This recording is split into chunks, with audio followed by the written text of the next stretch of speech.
ஆண்டவரும் உலக இரட்சகருமாகிய இயேசு கிறிஸ்துவின் நாமத்தினாலும் தேவனுடைய கரம் ஊழியத்தின் சார்பாக உங்கள் அனைவரையும் வாழ்த்தி வரவேற்றுக் கொள்வதில் மிக்க மகிழ்ச்சி அடைகிறேன். இன்றைய நாளுக்கான வேதவசனம் சங்கீதம் 136 அதிகாரம் 13 வசனம்.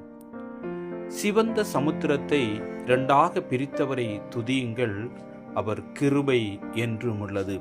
ஆம், கிறிஸ்துவுக்குள் அன்பார்ந்த நண்பு தேவ பிள்ளைகளே, இஸ்ரவேல் ஜனங்களை மோசே வழிநடத்தினார்.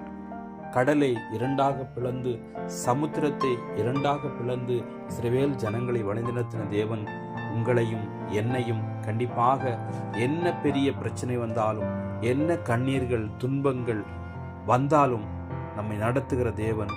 அவரை துதிக்க வேண்டும், அவருடைய நாமத்தை மகிமைப்படுத்த வேண்டும். அவருடைய கிருபை என்றும் உள்ளது என்று சங்கீதக்காரனாகிய தாவீது சொல்கிறார். எனவே இந்த வசனத்தின்படி கர்த்தர் உங்கள் ஒவ்வொருவரையும் ஆசீர்வதித்து இந்த நாளை வழிநடத்தி செல்வாராக. God bless you.